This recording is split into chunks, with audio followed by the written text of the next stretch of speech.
कभी कभी हमारी ज़िंदगी में कुछ ऐसी घटनाएं हमारे साथ होती है जिस पर यकीन करना बहुत ही मुश्किल हो जाता है, क्योंकि अगर हम उस पर यकीन करते हैं तो ये पूरी दुनिया हमें पागल कहेगी, और अगर यकीन ना भी करे तो फिर खुद के साथ धोखा हो जाएगा। और ऐसी घटनाएं हमें एक सवाल के सामने खड़ा करके चली जाती है जिसका जवाब हम पूरी ज़िंदगी तलाशते रह जाते हैं। आज आप लोगों के लिए एक ऐसा ही सवाल लाया हूँ मैं। देखते हैं जवाब मिलता है या नहीं आपको। शुरू होने जा रहा है आज की कहानी, वो क्या था। आज मैं आप लोगों को जो बताने जा रहा हूँ उसे शायद कहानी नहीं बोल सकते।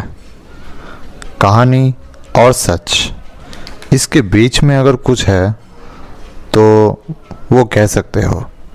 उस बार मैं और मेरा दोस्त कार्तिक मंदारमनी घूमने गए थे। मैं तो बहुत ही एक्साइटेड था, लेकिन मेरा दोस्त कार्तिक शुरू से ही जैसे कहीं खोया हुआ था। मैंने उससे पूछा, अरे क्या हुआ भाई, इतना ज़्यादा परेशान काहे को है? लेकिन जवाब में कार्तिक कुछ कहता नहीं था, बस बात को टाल दिया करता था। मुझे लगा था कि शायद बिजनेस में कुछ परेशानी चल रही होगी, इसीलिए मैंने अपना ज़्यादा सर नहीं फोड़ा। लेकिन मुझे पता नहीं थी कि बात इतनी गहरी और इतनी गंभीर है। एक रात को अचानक फोन बजते ही मैं जल्द से जल्द उठकर बैठ गया। देखा कि एक अनजान नंबर। मैंने तभी घड़ी की ओर देखा, रात 2 बज रहे हैं। लेकिन पता नहीं मैंने क्या सोचा, मैंने उस फोन को रिसीव किया और रिसीव करते ही दूसरी तरफ से आवाज आई, समी बचा ले मुझे। वो मार देंगे, मुझे मार देंगे। अरे ये तो कार्तिक की आवाज़ है। जल्द से जल्द मैंने उसी वक्त अपने साइड में देखा, बिस्तर से कार्तिक गायब था। इतनी रात को गया कहाँ? मैंने तुरंत उससे पूछा, तू है कहाँ और कौन तुझे नहीं छोड़ेगा? उस तरफ से जवाब आया, तुझे सब बताऊंगा मैं। तू पहले जल्दी से यहाँ आ जा। कहाँ पर? कुछ देर सब चुपचाप, और उसके बाद जवाब आया, होटल ब्लू प्राइड। ये कहते ही उसने फोन काट दी। कार्तिक की ये कॉल ने मुझे बहुत सोच में डाल दिया था।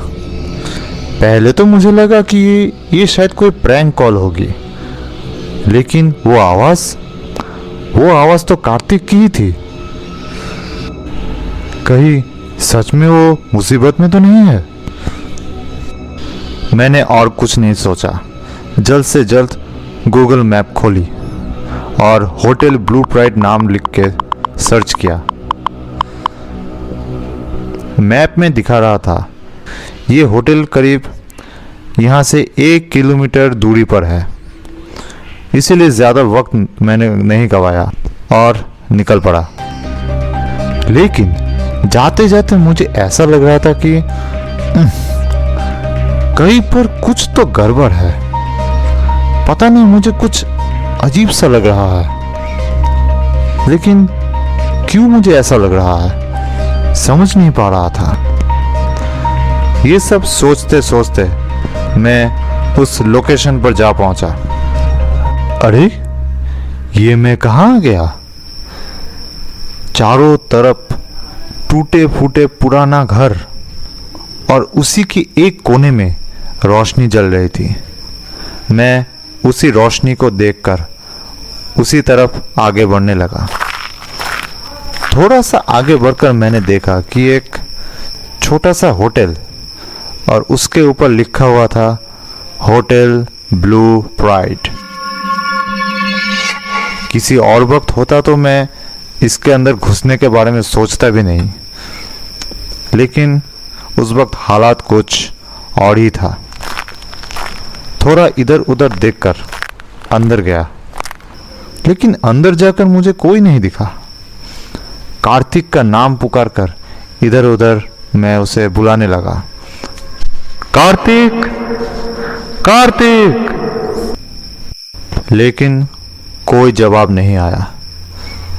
मैंने अपना फोन निकाला और कार्तिक को कॉल लगाया। कॉल लगाने की कोशिश करते ही मैंने देखा, अरे मोबाइल से तो नेटवर्क ही गायब है। अचानक चारों तरफ अंधेरा छा गया। मैं समझ नहीं पाया क्या हो रहा है ये। तब मैंने मोबाइल का फ्लैशलाइट ऑन किया, लेकिन ये क्या, फ्लैशलाइट भी नहीं जल रही और मोबाइल भी स्विच ऑफ हो चुका है। लेकिन ये कैसे हो सकता है? मैंने तो अच्छी तरह से देखा था, मोबाइल फुल चार्ज था। तो फिर मैं क्या सपना देख रहा हूं? नहीं, ये तो सपना नहीं है। जब से कार्तिक का फोन आया है तब से पता नहीं कुछ ना कुछ गलत हो रहा है। मेरा दिमाग काम नहीं कर रहा, क्या करूं अभी? तब अचानक मुझे ख्याल आया कि अगर यहां पर नेटवर्क नहीं है तो फिर कार्तिक ने मुझे फोन कैसे किया? ये सोच के ही मेरे बदन के सारे रोंगटे खड़े हो गए। क्या ये कोई चाल है क्या मुझे फंसाने की? ये बस सोचने की देर थी और तभी मैंने महसूस किया कि मैं हवा में उड़ने लगा हूं, उड़ने लगा हूं और ऊपर की तरफ जाते जाते एक जगह पर जाके रुक गया। इस हालत में मेरे सोचने और समझने की शक्ति जा चुकी थी। तभी मैंने देखा कि नीचे की कमरे में कार्तिक अंदर आया और उसके साथ 4 लोग और उसके बाद नीचे जो घटना शुरू हुई उस पर यकीन करना मुश्किल ही नहीं, नामुमकिन था। मैंने देखा कि किसी बात को लेकर कार्तिक और उन 4 लोगों के बीच झगड़ा होने लगा। मैंने कार्तिक को बुलाने की कोशिश की, लेकिन मेरे गले से आवाजें नहीं निकल रही थी। और उसके बाद एक भयानक घटना हुई। उस 4 लोगों में से एक ने छोड़ा निकाल लिया और अचानक कार्तिक के पेट में घुसा दिया। लेकिन वो यहीं पर नहीं रुका, एक के बाद एक उसने कई बार कार्तिक के ऊपर चाकू से वार किया और इसकी वजह से उसका पूरा शरीर जगह जगह पर घाव हो गए थे। और इसी हालत में कार्तिक जमीन पे गिरकर छटपटाने लगा। थोड़ी देर छटपटाने के बाद वो हमेशा हमेशा के लिए चुप हो गया। ये नज़ारा देखकर मेरे आंखों में पानी आ गया। ये मैं क्या देख रहा हूं? कोई इंसान इतना बड़ा हैवान कैसे हो सकता है? किसी इंसान के अंदर कितना आक्रोश जमा होने के बाद वो एक हत्यारा बन सकता है? लेकिन असली घटना तो अभी होना बाकी था। वो 4 लोग एक साथ जश्न मना रहे थे और तभी कार्तिक, या फिर कहे कार्तिक का शरीर उसी हालत में उठ खड़ा हुआ। ये देखकर सब लोग चौंक गए। उन्हीं 4 लोगों में से एक ने ज्यादा देर ना करके तभी चाकू से वार किया। लेकिन तब तक कार्तिक के शरीर में जैसे असुरों की शक्ति आ गई थी।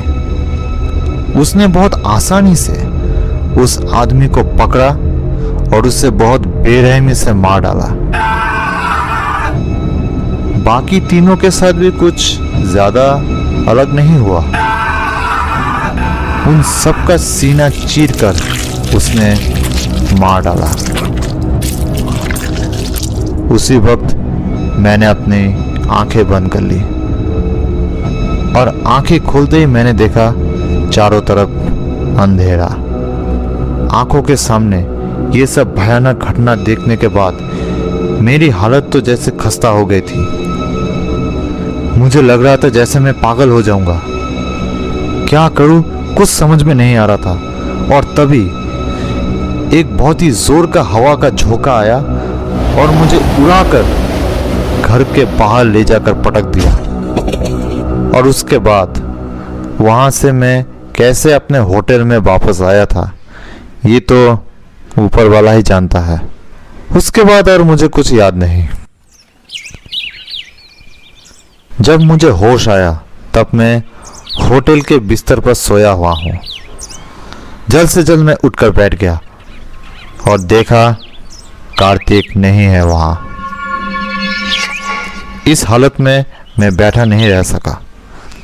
जल्द से जल्द होटल के रिसेप्शन पे गया। रिसेप्शन पे एक लड़का बैठा हुआ था। वो मुझे देखते ही उठ खड़ा हुआ और पूछा, क्या हुआ सर? मैंने ज्यादा कुछ नहीं कहा, बस एक बात कही, जल्दी आओ मेरे साथ। ये कहकर मैंने लगभग उसे खींचते हुए अपने साथ ले गया। वो बेचारा और क्या करता, चुपचाप मेरे साथ चलने लगा। मैंने उसे कुछ कहने का मौका ही नहीं दिया। 15 मिनट बाद हम लोग पहुंचे उसी होटल में, होटल ब्लू ब्राइट। मेरे साथ जो लड़का था वो मुझे कुछ बोलने जा रहा था, लेकिन मैंने उसे बोलने का मौका ही नहीं दिया और जल्द से जल्द उस कमरे में जाके घुस गया जहां पर मैं कल रात गया था। और अंदर घुसते ही हमें एक सड़ी हुई गंध आने लगी। सामने देखा तो 5 लाशें गिरी हुई थी और ये देखकर मैं फिर से बेहोश हो गया। जब मुझे होश आया तब देखा मैं फिर से अपने होटल में सोया हुआ हूँ और मेरे चारों तरफ कुछ लोग बैठे हुए थे। उनमें से एक थे वहाँ के लोकल थाने के ऑफिसर और साथ में होटल के मैनेजर।